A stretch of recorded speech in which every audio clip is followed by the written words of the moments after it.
So, question 1 from the worksheet, which is question 5, 2014.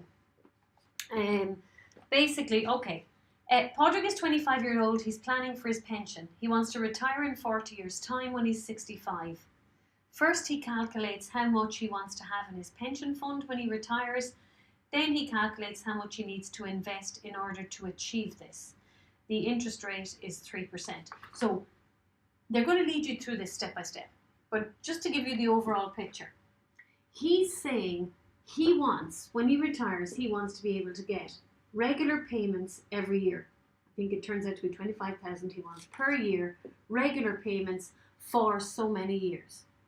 So what he needs to do is he needs to put into the bank for himself, he needs to put in a value into the bank so that he can then be paid effectively regular payments of A every month for as many months as, or every year for as many years as he wants.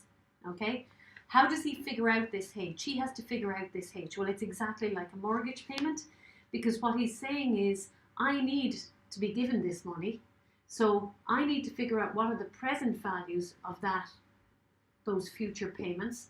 And when I work out the present values of those future payments, then I will sum them all together, and that's the amount that I need to put into the bank so that I can then be given those regular payments over a fixed number of years. Okay?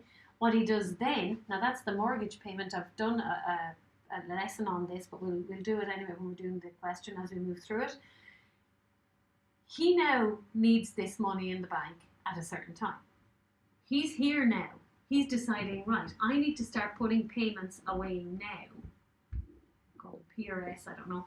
I need to start putting I want to put regular payments away now for a fixed number of months until I reach this time frame, and I will have H in the bank. So this is the installment saving that we've also done in a lesson. He wants to figure out what S does he need to put away. So first step, what H does he need to have in here to get these A's? And then what S does he need to put away in order to have that H at the time when he wants to invest it so that he can get these payments. Okay. So we will go through it slowly because it starts and eases you into the question very easily. So the first question is literally write down the present value of a future payment of 20,000 in 1 year's time. So if you were to receive, you wanted to receive 20,000 in a year's time from the bank or from wherever, where the bank offering an interest rate of 3%. Okay, what would I need to put in now in order to get this 20,000 in a year's time? So hopefully you'll know that P, what you get out at 3% a year, is P times 1.03. P plus 3% as a decimal. Okay, so P times 1.03 has to be equal to 20,000. So P is equal to 20,000 divided by 1.03. So what we're saying is, if the present value of this 20,000 in a year's time is 20,000 divided by 1.03. Okay? The next question says, what is the future value of 20,000 in n years' time? That's 1 year. So what about this 20,000 here? This is a 20,000 where we want to get 20,000 in n years' time. What would we need to put away now in order to get 20,000 in n years' time?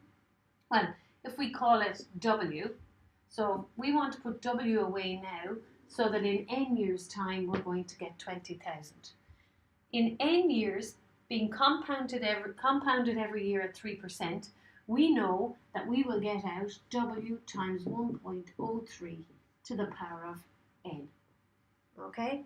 So if we want to work backwards and figure out what W is, we know that W times 1.03 to the power of n has to be equal to 20,000. Therefore, W will be equal to 20,000 divided by 1.03 to the power of n. Okay, so what are we saying?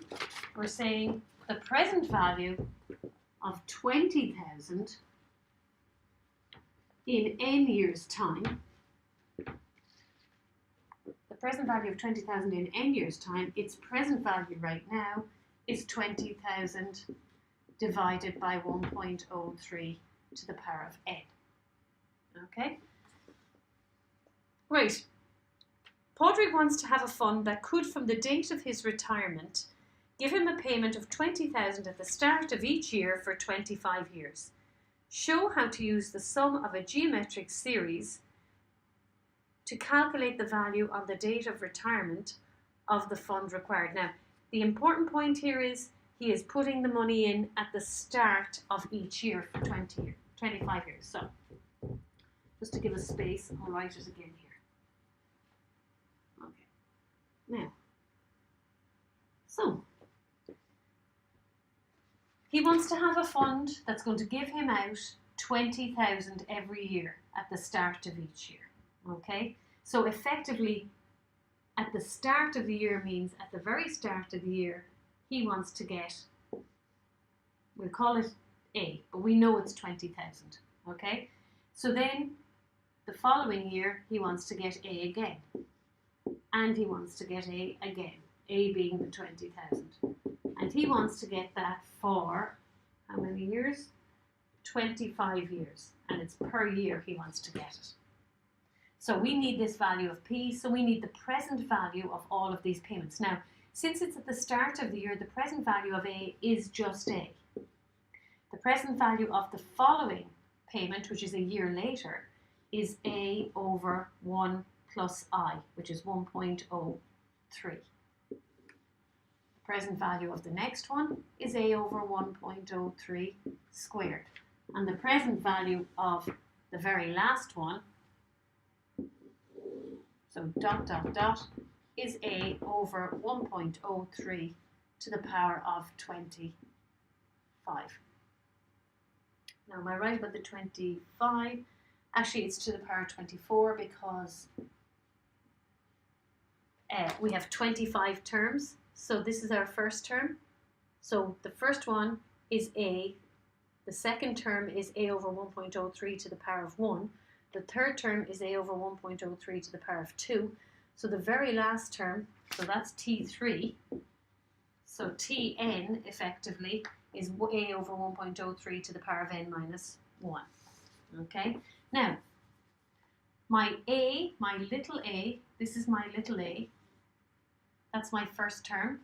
My R, hopefully you can see, is 1 over 1.03. That's my multiplier or my common ratio.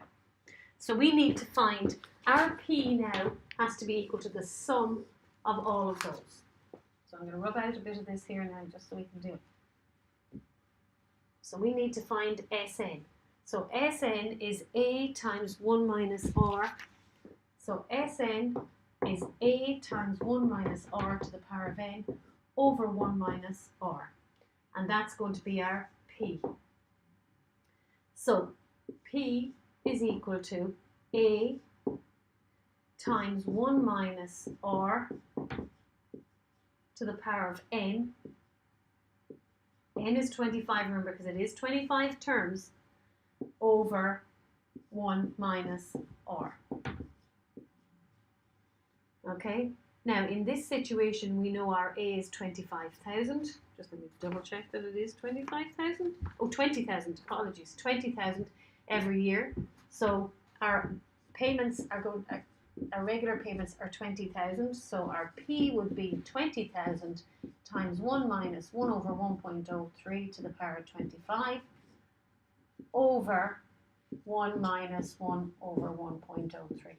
Just bearing in mind here, it doesn't matter whether I write it as 1 over 1.03 to the power of 25 is exactly the same as 1 over 1.03. If you don't know why, look at the lessons. When you put that into the calculator, you get 358710.842. So 0.84. Okay. Now, just to be aware, the mortgage formula proof, in the mortgage formula proof, the payment is at the first payment is at the end of the first month or year. So if it's at the end, that would mean that your first term here would now be A over 1.03. That would be squared, that would be cubed, and this would be to the power of 25. And your A in your SN formula is now this over 1.03. So the proof I did was for that because the payment was at the end of the year. The first payment, payments came in at the end of every year. In this particular question, the payment came in at the start of the year. So that A came in literally at the same time as the P was put in. So the A is just worth A. So just to be aware of that. Don't think they take very many marks off you, but just to be aware of it. I'm going to start a new video for